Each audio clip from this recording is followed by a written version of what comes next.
Hello everyone, welcome to my YouTube channel. Today, we are going to learn New York Mafia leaders, their lives and organizations. These Big Apple-based organizations have weathered bloody insurrections, federal convictions, and undercover agents through decades of legal and illicit operations. In 1931, following decades of turf warfare, Brooklyn bootlegger Salvatore Maranzano established the leaders of New York City's 5 largest Italian-American criminal organizations and declared himself Capo di Tutti Capi, the boss of all bosses. Maranzano was soon killed off, and the other bosses preferred sharing leadership under what became known as the Commission, but his creation lived on, and the 5 families of New York becoming central players in the saga of the American Mafia. Gambino Family. A longtime rival to the Genovese family as the dominant entity of the Commission, the Gambino family offers a roster of some of the more colorful figures in mob history. One such figure was the bloodthirsty Albert Anastasia, who allegedly engineered the 1951 disappearance of the family's inaugural leader, Vincent Mangano, before meeting his own brutal end in a barber's chair in 1957. This paved the way for the immensely powerful Carlo Gambino, and later the infamous John Gotti, who orchestrated the 1985 hit on Gambino's hand-picked successor, Paul Castellano, before he was done in by the testimony of his one-time underboss, Sammy the Bull Gravano. The Gambinos returned to the headlines in 2008, with the arrest of at least 5 dozen members on federal racketeering charges, and again in 2019, with the assassination of reported acting boss Frank Cali. Lucchese Family. For years, this family operated as a model organization under the fists of Tommy Gagliano, and then Tommy Lucchese, longtime colleagues who paid their dues during the Prohibition years and understood the value of steering clear of the headlines. That changed under boss Carmine Tremonti, who was convicted in 1973 for his part in the French Connection heroin smuggling ring. Successor Anthony "Tony Ducks" Corrallo brought a return to secrecy as he conducted business from a phone car, his crew earning notoriety for the 1978 Lufthansa heist at JFK Airport that inspired a scene in the 1990 movie Goodfellas. However, Corrallo was convicted in the Mafia Commission trial of the mid-1980s, paving the way for the bloody reign of Vic Amuso and Anthony "Gaspipe" Casso.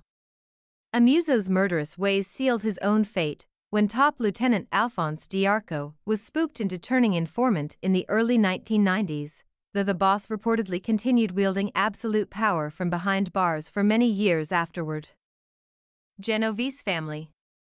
The outfit, initially overseen by Lucky Luciano, has been called the Ivy League of organized crime due to its size, strength of operations in areas from gambling to loan sharking, and ability to keep members in line through adherence to Omerta, the legendary code of silence. After Luciano was convicted on prostitution charges in 1936, leadership passed to Frank Costello, who expanded the organization's reach into Las Vegas, and then to Vito Genovese, who planted his name on the family masthead before his own conviction on narcotics charges in 1959.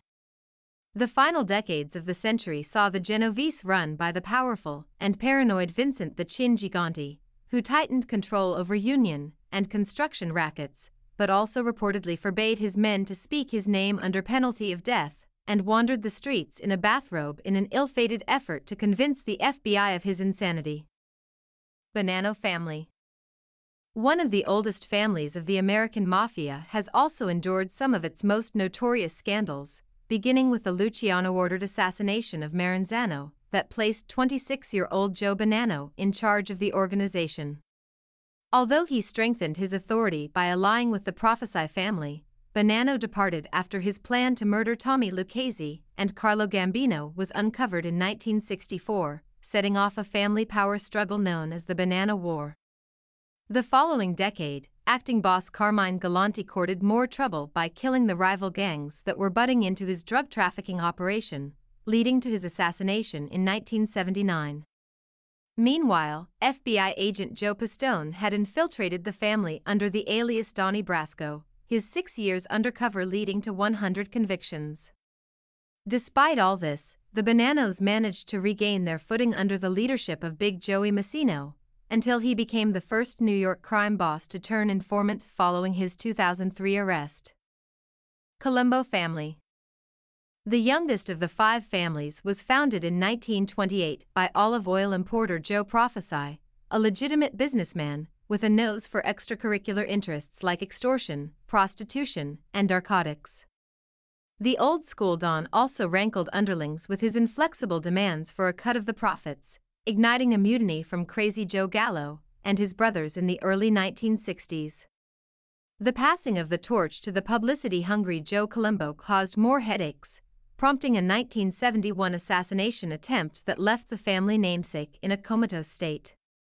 Following a period of relative stability, the organization again degenerated into civil war in the 1990s over a struggle to take over day-to-day operations from convicted boss Carmine Persico. A 2011 New York Post article reported on additional blows to the Colombo hierarchy, though it noted that the family was far from finished thanks to its control of the cement and concrete workers' union.